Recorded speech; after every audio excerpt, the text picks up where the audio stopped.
So do we all have cognitive dissonance then from that definition as sinners? Yeah, so everyone's got. Or is it like a spectrum? Is it like a spectrum? You can argue it's a spectrum, but what I'm saying is that imagine the Quran is saying, that's what I'm trying to propose to you. The Quran is saying, وَمَنْ أَظْلَمُ مِمَّنْ افترى على الله كذبا وقال أوحي إليه. Who is worse? This is not the behavior of someone who is lying. Because it would mean that the kind of cognitive dissonance we're talking about is the highest level of cognitive dissonance. Because if it says in the Quran, who is worse than the one who's lying about Allah and says, it's been revealed to me and nothing has been revealed. If the person is doing it themselves, then imagine the kind of shame and guilt and embarrassment and humiliation they must feel.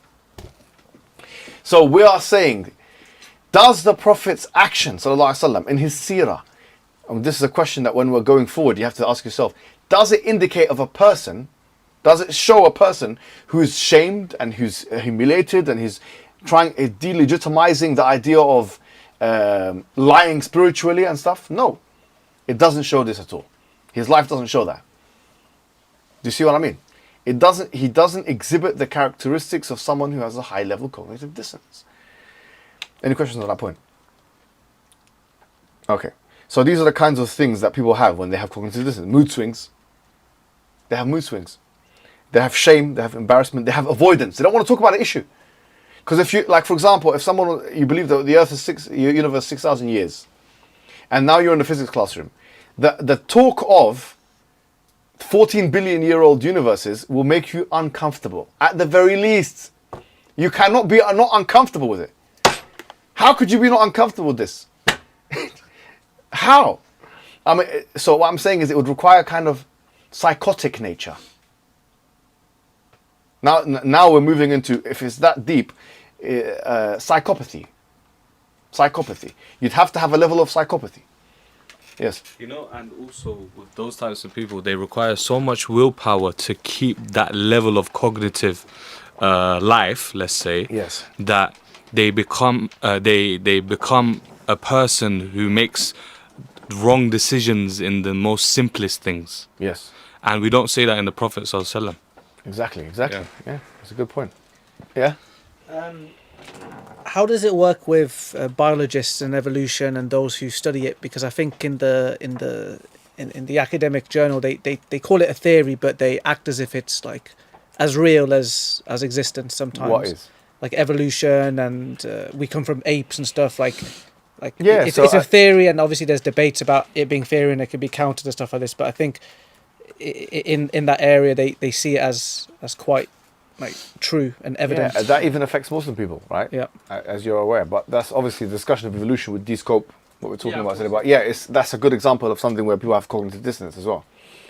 All right, so now there's another thing someone will say. So we talked about cognitive dissonance. We don't see the manifestation of the symptoms of someone who has cognitive dissonance to the highest level, which would be required with the evidence that we've just seen and presented. But someone will argue, well, what about hallucination?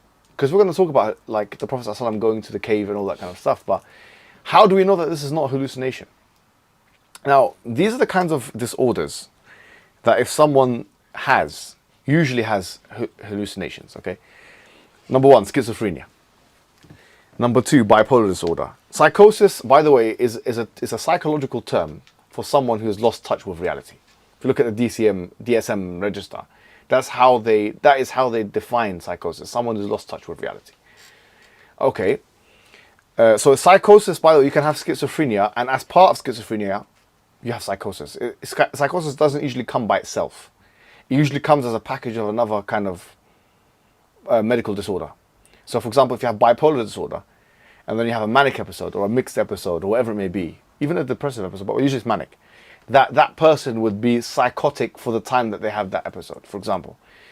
The same thing can be said about borderline personality disorder, although it's much less than, say, for example, the two aforementioned examples. Like a bipolar disorder, for the most part, person would have more than that. Post-traumatic stress disorder, PTSD, which is, once again, it's not as commonly associated with it. And there's a book that was written by, what's his name, Van something. The Body Keeps Score. I read that book.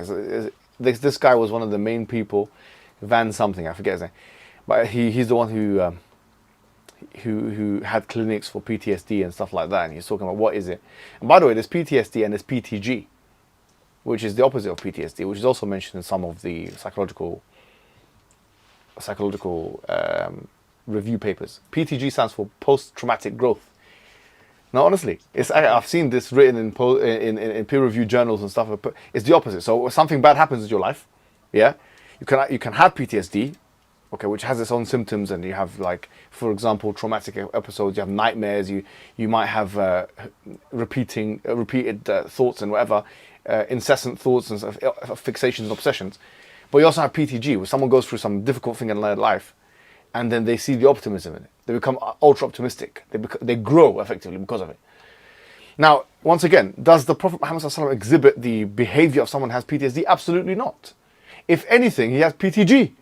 I mean, all these things, all of his children died, his wife died, his uncle died. You don't see, in fact, you see in hadith that he's talking about optimism.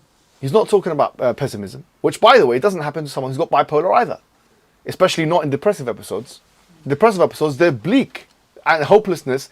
In fact, suicide ideation becomes one of the main symptoms.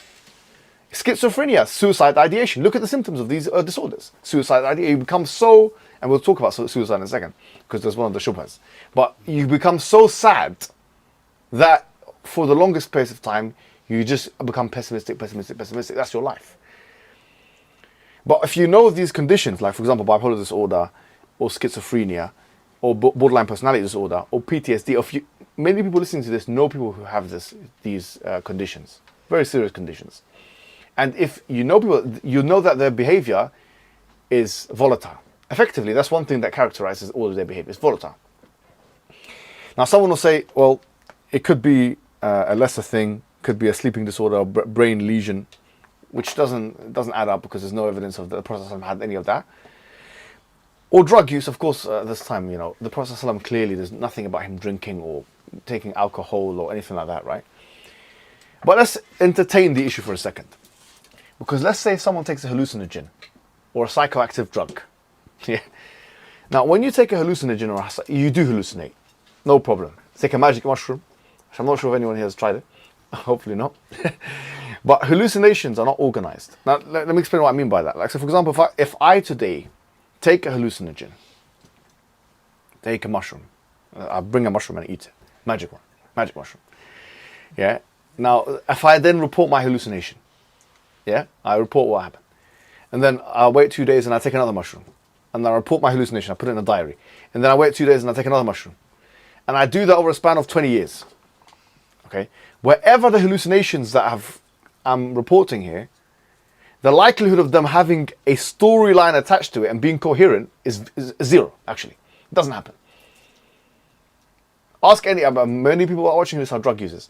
When you take the hallucinogen today, or Friday. No, honestly, or go online.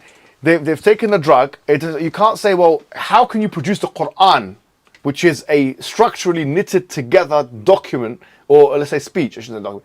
How can you produce the Quran with multiple episodes of hallucination? Quran telling you what to do in your life, telling you about the future, telling you about this one and that one, how to do jihad, how to have a wife, how to divorce your wife, how to do this one, that one. You're telling me your best explanation of how this was produced is through hallucination delusion? Now, hallucination delusion, there is a difference between the two. As we mentioned last time, the psychology of delusion, there's a fine line between what is referred to as delusion and what is referred to as overvalued ideas. An overvalued idea is an ideological position. It's an attempt to try and make sense of the world. Now, when you're trying to make sense of the world, you can believe in things as part of the unseen. But when Richard Dawkins wrote the book, The God Delusion, he's saying that God is a mental disorder. Like, if you believe in God, effectively, if you think about what he's saying, if you believe in God as a proposition, then you have a mental disorder. That's really what you're getting at, isn't it? Okay, well, if that's the case, if you believe that the best explanation for the existence of this universe is a necessary being of an intelligence or a knowledge, whatever you want to say, if that's a mental disorder, then it means to say that the majority of humankind, cross-culturally, have always had mental disorders. Mental disorders shouldn't be called disorders. They should be called ordered. Mental ordered. Because that's been the asal. It's not been the fara'. That has been the default. It's not been the exception. So, and it's not actually caused psychological trouble for the people. It's actually helped organize their lives and help them out. So what about it is illusory or delusional? And those who believe contrary are mentally disordered. It has to be. Yeah. Because if the population from day dot has believed in God, and then those who oppose it are mentally disturbed. According Yes. to his... Yeah, you can make that. Yeah, absolutely, you can make. But what I was going to say is this. Now, this is different to the transgender movement, because look, we as Muslim people believe in heaven and hell, right? Yes, we believe in Isra al-Ma'raj. We believe in these things which we haven't seen. So these, you could say, they're overvalued ideas for the sake of argument. No problem. Somebody who has XY chromosomes arguing that he's XX effectively, where there's evidence to the contrary. You see, this is the point. There's no evidence to the contrary of heaven and hell existing. There's zero evidence to the contrary. You can't falsify. But there is evidence to the contrary. The XX is XY and XY is XX. There is evidence. So when I present you, then you have cognitive dissonance. Actually, then you have delusion. You're hallucinating without magic mushrooms. Yeah.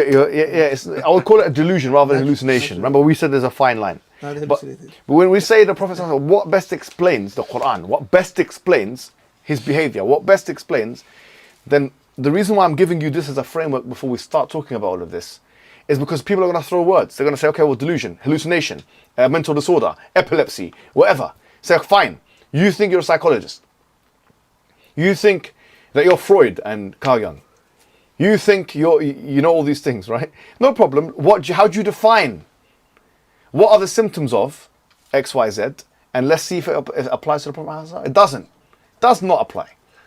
If anyone has been, and I have been in like I won't call mental hospitals, but I've seen, like visited, like I've been there, I've sat down. Somebody who has something like schizophrenia or bipolar disorder or any of even borderline personality, it's not as much. Someone has these things, they need heavy, for the most part, medication just to stabilize. Lithium and this quetiapine and this one and that and in their veins. They need it. And their volatility of moods is on different level. You cannot use this as an explanation as a man who led wars. Imagine if the Prophet ﷺ had any of these disorders. How can you lead a war? You'd freak out. It would trigger your episodes. I'm on the battlefield, but mixed episode. How? Sorry to say, this doesn't make sense. So could we say that one who claims that the Prophet ﷺ was hallucinating or was actually delusional actually accepts that miracles do exist, because they wouldn't be able to provide one single example of someone who is hallucinating or in fact deluded that has achieved exactly the same things as the Prophet ﷺ. So as I say, I would put it in different language. I would just say use the term evidence rather than like miracles. So I would just say, look, let's take a look at the evidence. If you're saying hallucination has its own technical terminology in psychology, delusion has its own technical terminology. It usually is connected with these mental disorders. Which one of them are you saying, for the sake of argument? You take it from them. He's schizophrenic. He was schizophrenic. But have you seen what schizophrenic people, how they live their lives? They see human beings. They are. Huh? But I was going to say, doesn't that defy like reality though? It defies reality. Yeah, because psychosis. So in fact, it must be a miracle then if this person who is hallucinating and deluded and so on and so forth is achieving all this. It's not like the contrary of what they're saying. It's a miracle. He's saying so you have to accept the miracle then. Yeah. No, but remember, the word miracle we said has a very specific technical definition. You have to tell them. Remember, it's a loaded term, isn't it? Do you remember what we said? A miracle is something which defies the laws of nature. When you use the word miracle, does this defy the laws of nature? Is what I'm saying. Look, I mean, they would say it's improbable but logically possible. That's the distinction. Okay, I get what you mean. But then, as we started, there's no example. As we started off by saying, there isn't an example. But we could say that something which is improbable is not inference to the best explanation. It's not the abductively chosen way of making an argument.